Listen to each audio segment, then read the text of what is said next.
Reading Football Club, once in the Premier League, the record points holder in the Championship, and another concerning case of mismanagement in English football. Fans of the Royals have been put through the ringer throughout recent years. Under the ownership of Dai Yongge, fans have been forced to face relegation to League One, points deductions and transfer embargoes, forcing fans to act. The Sell Before We Dai protest movement is a collective effort amongst Reading fans, hoping for a better future, not just for their club, but others up and down the country. At FanHub, we believe the fans' voice should be the most important in football, so we ventured to Reading to meet members of Sell Before We Dai and to share their story.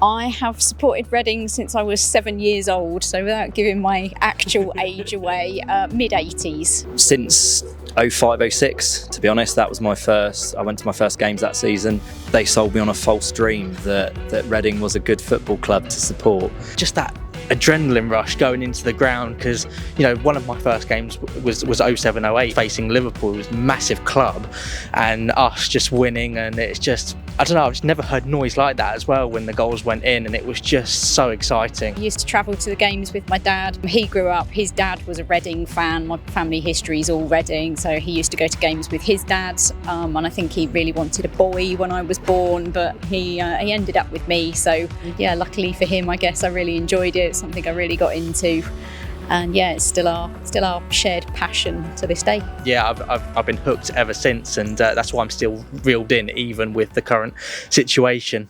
In 2017, as Reading beat Fulham to secure their path to the Championship playoff final, off the pitch it was confirmed that Dai Yongge had taken the reins at the club. Having failed to take charge at Hull City the previous year, rumours swirled that they had failed a fit and proper test in that instance. Some eyebrows were raised, but others were excited for a new start in Berkshire. In his first statement, he spoke about continuing the development of the club's training ground and creating world-class facilities at the football club. There was a lot of rumours that he had a lot of money, so straight away I thought 2 words: Premier League. Look how that turned out. I think any fan has optimism when someone with such supposed wealth comes in, and you like that dream kind of that it could bring. I think we were hopeful. I think we were a bit surprised. We weren't expecting there to be that announcement in the change in ownership at the time, and obviously straight away people started kind of looking into who he was, and quite quickly became apparent that he'd obviously tried to buy a couple of other clubs previously, and that hadn't worked for him. So I think we were a little bit suspicious. I think Reading fans would probably be lying if they said that they weren't optimistic and kind of weren't a bit kind of rose-tinted glasses when it all kind of happened in the first few years, because look, money was being spent, that's what you want to see as football fans. When did the cracks first start to appear? Well, we were placed under a transfer embargo in the summer of 2019. It was a soft transfer embargo, so we were still able to bring players in. Unfortunately, that embargo, which should have stayed, it was lifted, and we ended up, I think, breaking our transfer record twice to sign Lucas João and George Puskas. It didn't take long for the decline to happen. I don't think anybody thought we would get to where we've got to in terms of the financial situation with the club having all the sanctions imposed upon us that we've had. Well, I think all you need to look at is kind of, the state of the club now from when he took it over. I think first things first, we're at the stadium now. You look at the stadium, it needs a bit of love. The basics of a football club. You have the situation, with the likes of the academy. It dropped down to Cat 2, is back at Cat 1 now, hopefully stays there, because that's a big part of the club. But then also the women's football team, that has just been an absolute, just catastrophe of the Dai Yongge ownership, really. Whilst poor ownership is often widely reported, the impact on supporters is discussed to a far lesser extent. Neglectful ownership of a football club impacts fans' everyday life. Football is a vice for millions of people across the country. It's a getaway from the 9 to 5. 90 minutes for you to forget about your problems and be part of something bigger. The risk of losing that causes great anxiety and pain amongst supporters, and Reading fans are no different.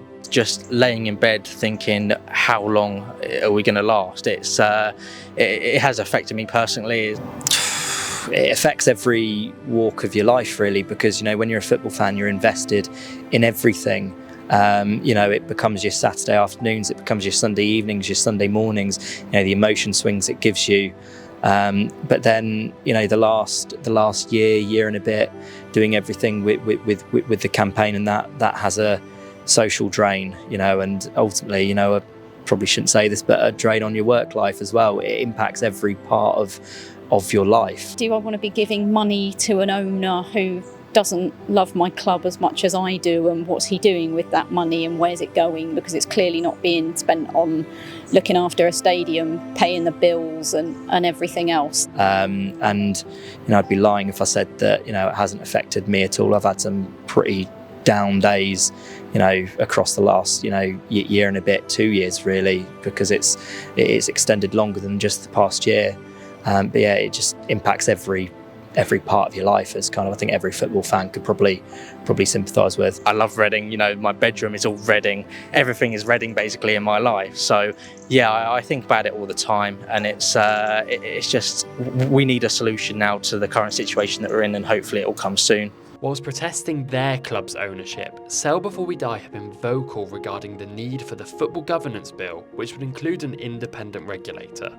The purpose of an independent regulator would be to stop owners like Dai Yongge being able to purchase the club in the first instance. Also included for supporters is protection from kit colour, badge and stadium changes without the proper consultation of the club's supporters. Whilst the bill was reintroduced by the Labour government in July, there is still progress to be made on the matter. The Football Governance Bill will be really important. At the moment, owners they're not properly vetted, in my view. Dai Yongge should never have been able to buy Reading Football Club in the first place. Because it should hopefully give more powers to fans, to clubs, from barren owners, and bring in stuff like spending caps, etc. I think the government and also the competition organisers like the Premier League and the EFL must be empowered to remove owners like Dai Yongge, or at least do things to pressure them into selling. At the moment, there's no real safety net, and it feels like any club could fall at any point, like Bury have, and that's scary because it could still happen here at Reading. I think the EFL and ultimately the Premier League have got a part to play in all of this as well, but without that legislation to push them into making changes, they won't make the changes. So I think it does start with that governance bill.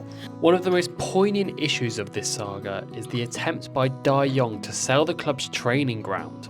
Despite talking about world-class facilities in his first statement, he was now open to selling the club's training facilities to Wycombe Wanderers. Thankfully, clauses in the contract when the training ground was built prevented this, but it saw another character introduced to the saga. Wycombe owner Rob Couhig stepped down as chairman shortly after attempting to purchase the training ground, and has recently set his sight on purchasing Reading in its entirety, which could spell the end of the Dai Yongge era. Sell Before We Dai had just had a meeting. We'd arranged everything. We had action points that we wanted to meet, and then the training ground news just basically threw that all out of the window. It was literally a 2-hour meeting. It threw it all out of the window, and we thought at that point that we might not be in existence very longer. We thought it was going to be the start of an asset strip. That was probably the lowest point of the campaign, and the lowest point that I've ever felt as a Reading fan. I just didn't know how long, how much longer we were going to exist. Obviously, it's widely reported that Couhig takeover is close. What would be your message to him as he takes the reins at Reading? Engage with the fan base. Come in, Rob. Buy the club. It's an amazing club with amazing supporters. Be open with the fan base. I think there'll be a lot of questions early on that people will want answers. I don't think it's wrong to ask those questions, like about the training ground. What was the real story? What then really brought you to Reading? For now, Reading supporters remain in the lurch. There have been attempts to asset strip their football club, but they're still fighting to keep their club alive, because a football club's connection to its town runs far deeper than that of the owners. For the fans, the club you support is a baton that is passed on from generation to generation. It's football fans that are the lifeblood of a club, nothing else, and despite tribal rivalries, all fans can relate to that. Everything's Reading in my life, so I couldn't imagine life without it, to be honest with you. It's that emotional roller coaster and experiencing that with family, friends. But yeah, ultimately, I don't know what I'd do on a Saturday without Reading FC, or a Tuesday or a Wednesday night, because it forms such a part of your life. you know, and the people you meet, you know, things you do outside of you know, the ground, and that it's something special that I think is unique to the UK and, you know, English football.